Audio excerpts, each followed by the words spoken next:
இனிய வணக்கம். தேர்தல் நெருங்கிட்டு இருக்கு. நாளை மறுநாளோட தேர்தல் பரப்புற முடியுது. அதை ஒரு நாள் விட்டு அடுத்த நாள் வாக்குப்பதிவு நடக்குது. இந்த நேரத்தில் அனைத்து அரசியல் கட்சிகளும் ரொம்ப தீவிரமாக தேர்தல் காலத்தில் பரப்புரை செஞ்சுட்டு இருக்காங்க தொகுதியெல்லாம். இதில் கருத்து கணிப்புகள் நிறைய கருத்து கணிப்புகள் வெளியே வருது. ஒவ்வொரு கருத்து கணிப்புகளும் ஒரு மாதிரி இருந்தாலும் பெரும்பான்மையான கருத்து கணிப்புகள் திராவிட முன்னேற்ற கழகம் மீண்டும் ஆட்சி அமைக்கும் அப்படிங்கிற முடிவிலேயே வருது. இதில் ஒரு சில கருத்து கணிப்பு நிறுவனங்கள் அந்த முன்னாடி அவங்க நடந்த நடைமுறையை வச்சு அவங்க சொன்ன கருத்து கணிப்புகள் எந்த அளவுக்கு வெற்றி அடைஞ்சிருக்கு அப்படிங்கிறத கணக்கில் கொண்டு நம்பகமான நிறுவனமாக கருதப்படும் சில நிறுவனங்கள் உறுதியாக திராவிட முன்னேற்ற கழகம் இரண்டாவது முறையாக முத்துவேல் கருணாநிதி ஸ்டாலின் அவர்கள் தலைமையில் இரண்டாவது முறையாக ஆட்சி அமைக்கும் அப்படிங்கிற ஒரு கருத்து கணிப்பை பெரும்பாலான நிறுவனங்கள் சொல்லியிருக்காங்க. இன்னும் ஒரு சில நிறுவனங்கள் மாற்று கருத்துக்களை சொல்லியிருக்காங்க. அதை பற்றி இல்லை. நம்ம இன்றைக்கி பார்க்க போகிறது அக்னி நியூஸ் சர்வீஸ் அப்படிங்கிற ஒரு கருத்து கணிப்பு நிறுவனமும் ஸ்பார்க்குங்கிற ஒரு நிறுவனமும் சேர்ந்து ஒரு கருத்து கணிப்பு எடுத்திருக்காங்க.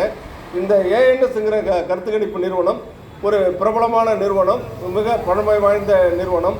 இவங்க எடுத்த கருத்து கணிப்புகள் பெரும்பாலும் ஒரு விழுக்காடு 99.99 விழுக்காடு பல மாநிலங்களில் சரியாக இருந்திருக்குங்கிற அடிப்படையில் இந்த கருத்து கணிப்பு நம்ம அதை பற்றி உங்கள்கிட்ட கலந்துக்கலாம்னு சொல்லலாம்னு நினைக்கிறேன். இவங்க முன்னாடியே ஒரு 10 நாளைக்கு 10 நாளைக்கு முன்னாடி 15 நாளைக்கு முன்னாடி ஒரு கருத்து கணிப்பு வெளியிட்டிருந்தாங்க. அதுலேயும் 180 தொகுதிகளுக்கு மேலே திராவிட முன்னேற்ற கழகம் வெற்றி பெறும்னு சொல்லியிருந்தாங்க. இப்போ இந்த கருத்து கணிப்பை நேற்று ஒரு பகுதி வெளியிட்டாங்க, இன்றைக்கி ஒரு பகுதி வெளியிட்டிருக்காங்க. இப்போ 2 நாள் சேர்த்து மொத்தத்தில் 108 தொகுதிக்கு தன்னுடைய மாவட்ட வாரியாக சுருக்கமாக பாக்கியே நிறுவனம் சொல்கிறதெல்லாம் ஒவ்வொரு தொகுதியாக சொல்கிறாங்க. அதை நம்ம தனி காணொலியாக போடுறதுக்கு வாய்ப்பு இல்லை. இவங்க சுருக்கமாக ஒரு மாவட்டத்தில் எத்தனை தொகுதி இருக்குது, அதில் எத்தனை திராவிட முன்னேற்ற கழகம் வெற்றி பெறும், எத்தனை அதிமுக கூட்டணி எத்தனை வெற்றி பெறும், திமுக கூட்டணி வெற்றி பெறும்னு சுருக்கமாக சொல்கிறாங்க. அதனால் இந்த கருத்து கணிப்பை நான் உங்கள்கிட்ட பகிர்ந்துக்கலாங்கிற முடிவுக்கு வந்தேன். நேற்று இன்றைக்கி சேர்த்து 108 தொகுதி சொல்லியிருக்காங்க. அந்த 108 தொகுதியில் 88 தொகுதி திராவிட முன்னேற்ற கழகம், 20 தொகுதி அதிமுக கூட்டணி வெற்றி பெறும் சொல்லியிருக்காங்க. திராவிட முன்னேற்ற கழக கூட்டணி 88 இடத்துலையும் அதிமுக 20 இடத்துலையும் வெற்றி பெறும் சொல்லியிருக்காங்க. மொத்தம் 108 இடம் மாவட்டங்கள் வாரியாக சொல்லியிருக்காங்க. அவங்க மொத்தமாக எடுத்துக்கிட்ட சாம்பிள், கருப்பு கார்டு எடுத்துக்கிட்ட சாம்பிள் 3,36,248 சாரி 3 லட்சம் இல்லை 36,248 பெற்ற 234 தொகுதியில் கருத்து கணிப்பு எடுத்திருக்காங்க. ஆண்கள் 16,004 பேர், ஆண்கள் 16,004 பேர், பெண்கள் 20,180 பேர், 20,184 பேர் எடுத்திருக்காங்க. அதில் ஆண்களில் 18 வயதுலேருந்து 30 வயசு உள்ளவங்கள்ட்ட 5,765 பேர் எடுத்திருக்காங்க. பெண்கள்கிட்ட ஆண்கள் 31லேருந்து 75க்கு மேலே வயசு உள்ள வரவங்களுக்கு 10,239 பேர் எடுத்திருக்காங்க. இதில் பெண்கள்கிட்ட 18லேருந்து 30 வயசுக்குள்ள 9,651 பேர் எடுத்திருக்காங்க. 31லேருந்து 75 வயசு உள்ளவங்கள்ட்ட 10,533 பேர் எடுத்திருக்காங்க. இதோட இதோட கருத்து கணிப்பு சுருக்கம். இந்த 234 தொகுதியெல்லாம் முன்னாடி அவங்க சொன்னது கன்னியாகுமரி மாவட்டத்திலேருந்து ஆரம்பிக்கிறாங்க. கன்னியாகுமரி மாவட்டத்தில் மொத்தம் 6 தொகுதி இருக்குது. 6 தொகுதியில் 5 தொகுதி திராவிட முன்னேற்ற கழகமும், ஒரு தொகுதி அதிமுகவும் வெற்றி பெறும் அப்படிங்கிற ஒரு கணிப்பை அவங்க கொடுத்துருக்காங்க. அடுத்தது திருநெல்வேலி மாவட்டம். திருநெல்வேலி மாவட்டத்தில் 5 தொகுதி இருக்குது.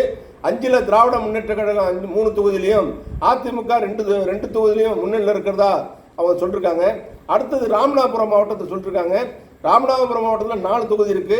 4 தொகுதியிலையும் திமுக தான் சுவிப்பாக அடிக்கும். 4 தொகுதி திராவிட முன்னேற்ற கழகம் வெற்றி பெறும்னு சொல்லியிருக்காங்க. அடுத்தது தென்காசி மாவட்டம். தென்காசி மாவட்டத்தில் 5 தொகுதி இருக்குது. 5 தொகுதியில் திராவிட முன்னேற்ற கழகம் 3 தொகுதியிலையும் அதிமுக 2 தொகுதியிலையும் வெற்றி பெறும் முன்னிலையில் இருக்குன்னு சொல்லியிருக்காங்க. தூத்துக்குடி, அடுத்தது தூத்துக்குடியில் 6 தொகுதி இருக்குது. 6 தொகுதியில் திமுக 5 தொகுதியிலையும் அதிமுக 1 தொகுதியிலையும் வெற்றி பெற சொல்லியிருக்காங்க. அந்த ஒரு தொகுதி யாருன்னு கேட்டிங்கன்னா கடம்பூர் ராஜு திரும்பி வெற்றி பெறுவார் அப்படி சொல்லியிருக்காங்க. கீதா ஜீவன் அதிக ஓட்டு வித்தியாசத்தில் ஜெயிப்பாங்கன்னு குறிப்பிட்டு சொல்லியிருக்காங்க. அனிதா ராதாகிருஷ்ணனும் வெற்றி பெற்றுவார், ஆனால் ஓட்டு விழுக்காடு கொஞ்சம் கம்மியாக இருக்கும் அப்படிங்கிற மாதிரி ஒரு கருத்தை சொல்லியிருக்காங்க. அடுத்தது விருதுநகர் தொகுதி. விருதுநகர் மாவட்டம் 7 தொகுதி இருக்குது. 7 தொகுதியில் திராவிட முன்னேற்ற கழகம் 6 தொகுதியிலையும் அதிமுக 1 தொகுதியிலையும் வந்து வெற்றி பெறும் சொல்லியிருக்காங்க. சாத்தூரில் நயினார் நாகேந்திரன் வந்து ஜெயிக்கிறது கஷ்டம் அப்படிங்கிற மாதிரி ஒரு கருத்து சொல்லியிருக்காங்க. ரொம்ப டஃப்பாக இருக்குது, ரொம்ப கடுமையாக இருக்குது, தேர்தல் கடுமையாக இருக்குது. அவர் வந்து விருதுநகர் மாவட்டத்தில் சாத்தூர் தொகுதியில் போட்டிடுறாரு, அங்கே கடுமையாக இருக்கணுங்கிற மாதிரி சொல்லியிருக்காங்க. தேனி அடுத்தது வந்து தேனி மாவட்டத்தில் 4 தொகுதி, 4 தொகுதியில் வந்து திமுக 3 தொகுதியிலையும் அதிமுக 1 தொகுதியிலும் வெற்றி பெற்று சொல்லியிருக்காங்க. இங்கே தான் வந்து தேனியில் தான் வந்து தேனி மாவட்டத்தில் தான் ஓபிஎஸ் வந்து போட்டிடுறாரு. ஓபிஎஸ் வந்து அதிக வாக்கு வித்தியாசத்தில் 35,000க்கு மேலே வாக்கு வித்தியாசத்தில் வெற்றி பெறுவார் அப்படின்னு சொல்லியிருக்காங்க. அதிமுக வந்து பெரியகுளம் கொஞ்சம் இழுபறியாக இருக்குது அப்படிங்கிற மாதிரி கருத்து கணிச்சு சொல்லியிருக்காங்க. டஃப்பாக இருக்குது, பெரியகுளம் மட்டும் கொஞ்சம் இழுபறியாக இருக்குது, அது அதிமுக ஜெயிக்கிறதுக்கு வாய்ப்பு இருக்குது அப்படிங்கிற மாதிரி சொல்லியிருக்காங்க. அடுத்தது மதுரை மாவட்டத்தில் 10 தொகுதியில் திராவிட முன்னேற்ற கழகம் 5 தொகுதியும் அதிமுக 5 தொகுதியும் ஜெயிக்குன்னு சொல்லியிருக்காங்க. இதில் வந்து குறிப்பாக என்ன சொல்கிறாங்கன்னு கேட்டிங்கன்னா, இந்த ஒன்று வந்து திராவிட முன்னேற்ற கழகத்துக்கு 2 ப்ளஸ் ஆகிறதுக்கு வாய்ப்பு இருக்குது, அதே மாதிரி அதிமுகவுக்கும் 2 மைனஸ் 2 ப்ளஸ் ஆக வாய்ப்பு இருக்குது அப்படிங்கிற மாதிரி ரொம்ப கடுமையாக இருக்குது அப்படிங்கிற சொல்லியிருக்காங்க. திருப்பரங்குன்றத்தில் திராவிட முன்னேற்ற கழகம் கண்டிப்பாக திமுக கூட்டணி கண்டிப்பாக வந்து வெற்றி பெறும், திருப்பரங்குன்றத்தில் வெற்றி பெறும் அப்படிங்கிற மாதிரி ஒரு சொல்லியிருக்காங்க. அடுத்தது வந்து சிவகங்கை மாவட்டத்தில் 4 தொகுதியில் வந்து திராவிட முன்னேற்ற கழகம் 3 இடத்துலையும் அதிமுக 1 இடத்துலையும் வெற்றி பெறும்னு சொல்லியிருக்காங்க. சீமான் வந்து வாக்கு சதவீதம் வந்து சீமான் 2ஆம் இடத்துக்கு வருவார் சொல்லியிருக்காங்க. அதிமுக 3ஆம் இடத்துக்கு போயிடும், சீமான் 2ஆம் இடத்துக்கு வராரு அப்படின்னு சொல்லியிருக்காங்க. ஆனால் வந்து சீமான் தொகுதியில் வந்து ஒரு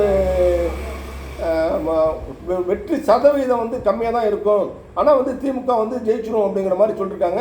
திமுக வந்து 3 தொகுதியிலையும் அதிமுக 1 தொகுதியிலையும் ஜெயிக்கும்னு சொல்லியிருக்காங்க. ஜெயிக்கிறதுக்கு வாய்ப்பு இல்லை அப்படின்னு சொல்லியிருக்காங்க. புதுக்கோட்டை மாவட்டத்தில் 6 தொகுதியில் திமுக 5 தொகுதியும் 1 அதிமுகவும் ஜெயிக்கும்னு சொல்லியிருக்காங்க. விஜயபாஸ்கர் வந்து நிச்சயமாக வந்து ஜெயிச்சிடுவார், அவர் நல்லா வந்து முன்னணியில் இருக்கார் அப்படிங்கிற கருத்து சொல்லியிருக்காங்க. தஞ்சாவூர் மாவட்டத்தில் 8 தொகுதியில் 8 தொகுதியும் திமுக வெற்றி பெறும், அப்படி ஒட்டுமொத்தமாக திமுக வெற்றி பெறும் சொல்லியிருக்காங்க. அது மாதிரி வந்து திருவாரூரில் 4 இந்த தரம் திமுக வெற்றி பெறும் சொல்லியிருக்காங்க. காலகாலமாக வந்து திருவாரூர் மாவட்டத்தில் 4 தொகுதியில் 3 தொகுதியில் திமுக வெற்றி பெறும், ஒரு தொகுதி வந்து காமராஜ் 2 தொகுதியை தொடர்ந்து காமராஜ் அவர்கள் வந்து வெற்றி பெற்று வந்தார். ஆனால் இந்த தரம் வந்து அது வந்து காமராஜ் வந்து இழுபறியாக இருக்குது, காமராஜ் வெற்றி பெற முடியாது, அது வந்து இஸ்லாமிய திமுக வந்து அவங்களுடைய கூட்டணி கட்சி கொடுத்துருக்காங்க. இருந்தாலும் அங்கே வந்து அந்த கட்சி வெற்றி பெற்றணும், காமராஜ் தோல்வியடைய தான் வாய்ப்பு இருக்குது அப்படிங்கிற மாதிரி ஒரு கருத்து கணிப்பு சொல்லியிருக்காங்க. நாகப்பட்டினத்தில் நாகப்பட்டினம் மாவட்டத்தில் 3 தொகுதியில் திராவிட முன்னேற்ற கழகம் 2 தொகுதியில் நிச்சயமாக வெற்றி பெற்றணும், அதிமுக 1 தொகுதி அப்படி சொல்கிறாங்க. வேதாரண்யத்தில் தான் வந்து ஓஎஸ் மணியை ஜெயிக்கிறது தான் வாய்ப்பு இருக்குது, ஜெயிச்சிருவார் அப்படிங்கிற மாதிரி கருத்து சொல்கிறாங்க. அங்கே வந்து முன்னாள் மாவட்ட திராவிட முன்னேற்ற கழக ஒருங்கிணைந்த தஞ்சை மாவட்டத்தின் திராவிட முன்னேற்ற கழக மாவட்ட செயலாளர் மீனாட்சி சுந்தரம் அவர்கள் இருந்தார், அவரோட பையன் தான் அவங்க வந்து போட்டி போடுறாரு. இருந்தாலும் கொஞ்சம் இழுபறியாக இருக்குது அப்படிங்கிற மாதிரி சொல்கிறாங்க. ஆனால் ஓஎஸ் மணி தான் வெற்றி பெற வாய்ப்பு இருக்குது அங்கே போய் சொல்கிறாங்க. மயிலாடுதுறை மாவட்டத்தில் 3 தொகுதியில் வந்து 2 தொகுதியில் உதயசூரியன் போட்டி போடுது. சீர்காழியில் வந்து மதிமுக கொடுத்துருக்காங்க. இருந்தாலும் வந்து உதயசூரியன் தான் சின்னமாக இருக்குது, அதனால் சீர்காழி வெற்றி பெற்றுடும். மயிலாடுதுறை பூம்புகார் தொகுதியில் வந்து நேரடியாக திமுக போட்டி போடுது, அங்கேயும் உதயசூரியன் வெற்றி பெற்றணும். மயிலாடுதுறையில் வந்து காங்கிரஸ் போட்டி போடுது, காங்கிரஸும் வந்து வெற்றி பெற்றுடும் சொல்லி மயிலாடுதுறை 3 தொகுதி வெற்றி பெற்று சொல்லியிருக்காங்க. அடுத்து கடலூர் மாவட்டத்தில் 9 தொகுதியும், கடலூர் மாவட்டம் 9 தொகுதியில் திராவிட முன்னேற்ற கழகம் 7 தொகுதியிலையும் அதிமுக 2 தொகுதியிலையும் இந்த வெற்றி பெற்று சொல்கிறாங்க. பிரேமலதா விஜயகாந்த் வந்து அதிக வாக்கு வித்தியாசத்தில் இதுதான் கடலூர் மாவட்டம் தான் விருதாலயத்தில் வந்து பிரேமலதா விஜயகாந்த் போட்டிடுறாங்க. அவங்க வந்து அதிக வாக்கு வித்தியாசத்தில் வெற்றி பெற்றுருவாங்க அப்படின்னு சொல்கிறாங்க. திருச்சி 9 தொகுதியிலும் திராவிட முன்னேற்ற கழகம் வந்து வெற்றி பெறும் அப்படிங்கிற மாதிரி சொல்கிறாங்க. விஜய் வந்து 26 விழுக்காட்டிலேருந்து 27 விழுக்காடு வந்து வாக்கு வாங்குறதுக்கு வாய்ப்பு இருக்குது. திராவிட முன்னேற்ற கழகம் 41% அல்லது 42% வாக்கு வாங்கி வெற்றி பெற சொல்லியிருக்காங்க. அதிமுக இங்கே வந்து 3ஆவது இடத்துல வருது. திருச்சியில் விஜய் போட்டியிடுற தொகுதியில் அதிமுக 3ஆவது இடத்துக்கு போகணும்னு சொல்லியிருக்காங்க.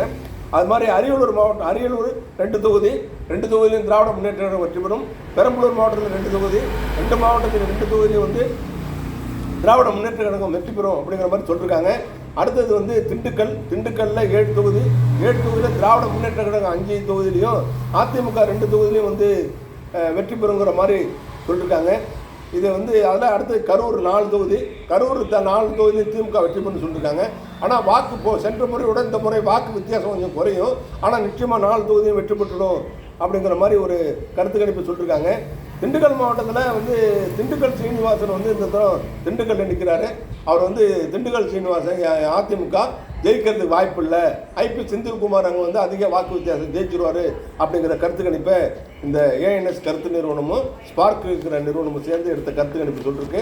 நம்ம முன்னாடி சொன்ன மாதிரி தான் மொத்தம் வந்து 108 தொகுதியில் 88 தொகுதி திராவிட முன்னேற்ற கழகமும் 20 தொகுதி வந்து அதிமுகவும் எடுக்குது அப்படின்னு ஒரு அறுதி பெரும்பான்மை இது வரைக்கும் எடுத்துப்பட்ட 108 தொகுதியில் இந்த கணக்கு தான் வந்து சொல்லியிருக்காங்க. பார்ப்போம் எல்லா அனைத்தையும் மீறி மக்கள் வந்து என்ன முடிவு பண்ணுறாங்க, என்ன வந்து செய்கிறாங்கன்னா. ஆனால் நிச்சயமாக திராவிட முன்னேற்ற கழகம் முத்துவேல் கருணாநிதி ஸ்டாலின் அவர்கள் 2வது முறையாக திராவிட முன்னேற்ற கழகம் 7வது முறையாக ஆட்சி அமைப்பது உறுதி. அதில் ஒன்றும் வந்து மாற்று கருத்து இல்லை. ஆனால் எவ்வளவு தொகுதிகள் அப்படிங்கிறது தான் வந்து இப்போ வந்து ஒரு வித்தியாசமாக இருக்க தவிர வேற உறுதி செய்யப்பட்டது இந்த தொகுதி. ஆனால் இதனால் வாக்காளர் தொண்டர்கள், திமுக தொண்டர்கள் வீடு வீடாக டோர் கேன்வஸ் சொல்லுவோம், வீடு வீடாக போய் ஓட்டு கேட்கறது, அதை வந்து துரிதப்படுத்தணும். இது வரைக்கும் வந்து ஓட்டு நான்லாம் வந்து களத்தில் இருக்கும்போது இது ஒரு தடவை ஒரு ரவுண்டு கேட்டு முடிச்சிருப்போம். 3 ரவுண்டு 4 ரவுண்டு நாங்கள் வந்து போய் வீடு வீடாக வாக்காளர் சந்தித்து ஓட்டு கேட்போம். இது வரைக்கும் வந்து இது திராவிட முன்னேற்ற கழகத்தின் சார்பாக வந்து டோர் கேன்வசிங் பண்ணலை. அதிமுக காரங்க இன்றைக்கி வந்து டோர் கேன்வசிங் பண்ணிட்டு போகிறாங்க. இதான் நிலைமை. அடுத்து நாளை சந்திப்போம். நன்றி, வணக்கம், நல்வாழ்த்துக்கள், வாழ்க வளமுடன்.